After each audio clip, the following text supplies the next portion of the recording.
Welcome to How to Retire on Time, a show that answers your questions about all things retirement, including income, taxes, Social Security, healthcare, and more. This show is an extension of the book, How to Retire on Time, which you can grab today on Amazon or by going to www.howtoretireontime.com. My name is Mike Decker. I'm the author of the book, How to Retire on Time, but I'm also a licensed financial advisor, insurance agent, and tax professional, which means when it comes to financial topics, we can pretty much discuss it all. Now, that said, please remember this is just a show. Everything you hear should be considered informational, as in not financial advice.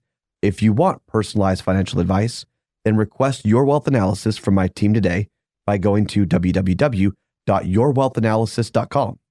With me in the studio today is Mr. David Franson.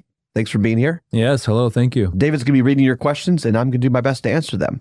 You can send your questions in by either texting us to 913-363-1234. That's 913-363-1234, or email them to heymike@howtoretireontime.com. Let's begin. Hey, Mike, what's the best withdrawal strategy in retirement? Whatever one fits you the best. So it depends, is that what you're saying? Yeah. I don't think this one's as much it depends as in what's your preference. Okay. So I'm just thinking off the cuff here, but do you know the difference between Tylenol and ibuprofen? For different active ingredient? I don't know, I haven't really thought about it. What does it do for you? It relieves pain, right? Yeah, relieves pain, reduces fever, right? They both kind of do. They both are supposed to help the same thing. Yeah. But they actually operate in your body very differently. Now, I'm not a doctor. Yeah. Not medical advice. Okay. Right?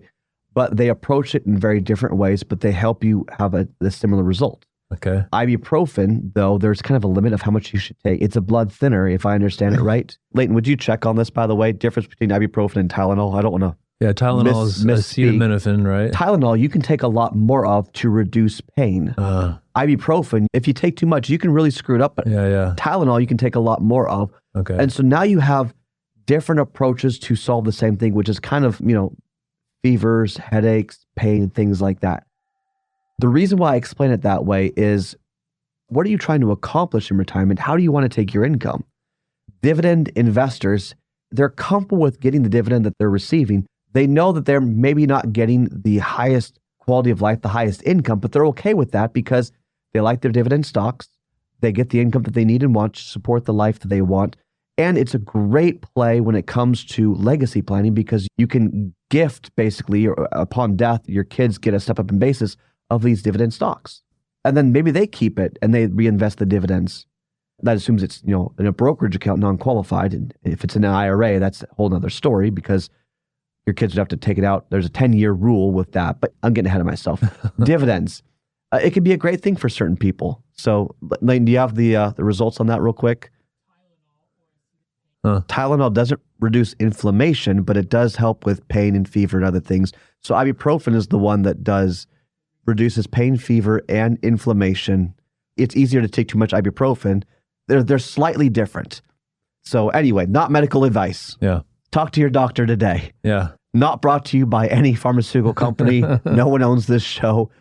We say what we want.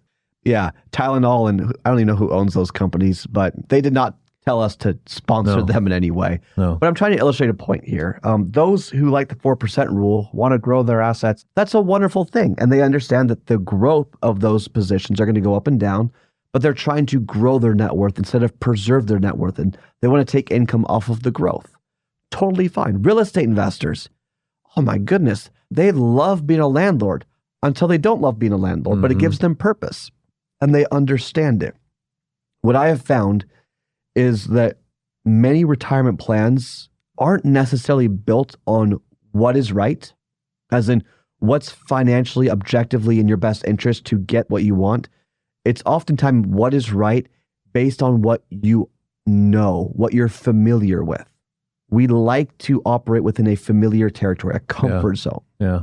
And there are so many ways that you can structure a retirement plan to generate income in a way that has a high probability of success because no one can guarantee absolutely the future in any way, but it's within their comfort level. Now, many people branch out and they say, well, okay, we can do this or we can do that. It's fine. People make changes, but we like to operate within our comfort level. The one caveat, though, is that every retirement income strategy has a risk. Stocks, if you're focused on growth, can crash. Yep.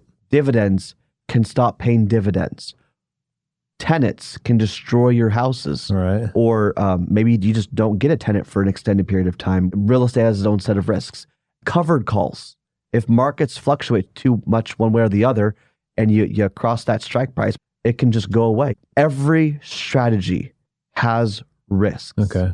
And that is why I don't care what strategy you do. We can build a plan that's beautiful and efficient specifically for you, but you've got to have the reservoir associated with it. And the reason is when you have a reservoir, whenever crap hits the fan and the strategy you want to implement doesn't really work out, maybe it's going through the hard time, that's fine. That's when you draw from the reservoir.